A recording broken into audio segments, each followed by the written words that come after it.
Čaute, priznávam na rovinu. Taliansky neviem ani ťuk. Ale keďže sa chystám do Talianska, povedal som si, že sa aspoň naučím pár gest. Lebo viete, Taliani nerozprávajú iba ústami, ale aj rukami. Skúsim to, aj keď budem znieť, ako keby som miešal pizzu so špagetami. Takže ak ma počúvajú nejakí Taliani, prosím, berte to s nadhľadom. Chcem sa len naučiť pár užitočných gest na dovolenku, aby som sa nestratil v komunikácii. Ale hlavne, nech je sranda. Tak sa pohodlne usaďte a poďme si ukázať, ako sa Taliani dorozumievajú bez toho, aby povedali jediné slovo. Che vuoi? Čo chceš? Vyslovuje sa. Che vuoi? Toto gesto vyjadruje zmätok alebo nesúhlas. Často znamená, čo ty myslíš? Alebo čo chceš? Ako ho urobiť? Spojte všetky prsty jednej ruky špičkami k sebe. Dláň smeruje nahor. Pohybujte rukou hore a dole od zápestia. Aj keď sa môže zdať agresívne, v bežnej talianskej komunikácii ho používajú často a bez hnevu. Delizioso, vynikajúce, vyslovuje sa. Delizioso, gesto vyjadruje, že jedlo je skvelé. Ako ho urobiť? Ukazovák otočte a jemne pritlačte na líce s malým pohybom ruky. Taliani ho používajú nielen pri jedle, ale aj keď niečo skutočne oceňujú. Perfetto, perfektné, vyslovuje sa. Perfetto gesto znamená dokonalosť alebo spokojnosť. Ako ho urobiť? Spojte palec a ukazovák do kruhu ako OK. Ostatné prsty sú vystreté. Taliani ním často vyjadrujú, že niečo dopadlo presne podľa predstav. Attenzione, pozor, vyslovuje sa attenzione. Gesto upozorňuje na opatrnosť alebo varuje. Ako ho urobiť? Ukazovákom potiahnite dolné viečko oka nadol.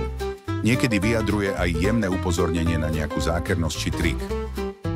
Che bello, aké krásne. Vyslovuje sa che bello, gesto vyjadruje obdiv alebo nadšenie. Ako ho urobiť? Spojte prsty, priložte k perám a ruku jemne odtiahnite. Používa sa nielen na krásne miesta, ale aj na chutné jedlo či pekných ľudí. Non mi interessa, nezaujíma ma to. Vyslovuje sa non mi interessa. Gesto vyjadruje ľahostajnosť. Ako ho urobiť? Položte dlaň pod bradu a rýchlo ju posunte dopredu. Môže pôsobiť drsne, ale medzi priateľmi sa často používa s humorom.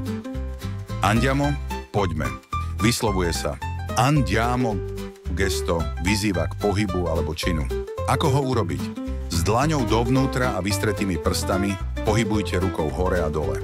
Často sa používa pri povzbudzovaní v skupine alebo pri výzve na akciu. Mi dispiace, je mi ľúto.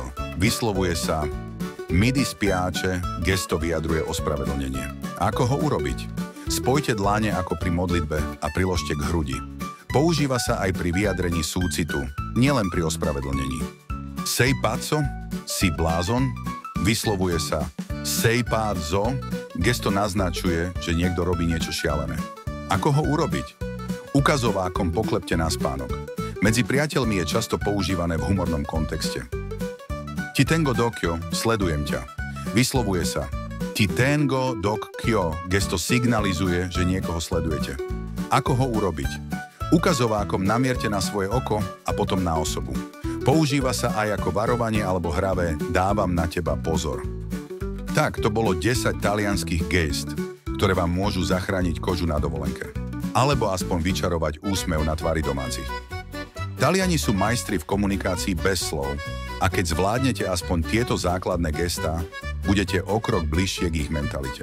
A pamätajte, ak to náhodou popletiete, nevadí.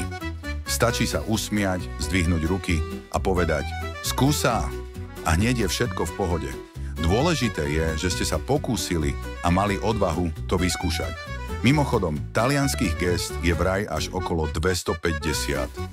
Ak sa vám tento výber páčil a chceli by ste ďalšiu časť s ďalšími 10 gestami, dajte vedieť do komentára. Ak sa vám video páčilo, nezabudnite dať like a odber. A napíšte mi do komentára, ktoré gesto sa vám najviac páčilo, alebo ktoré vám prišlo najvtipnejšie. Grazie mille a ci vediamo alla prossima.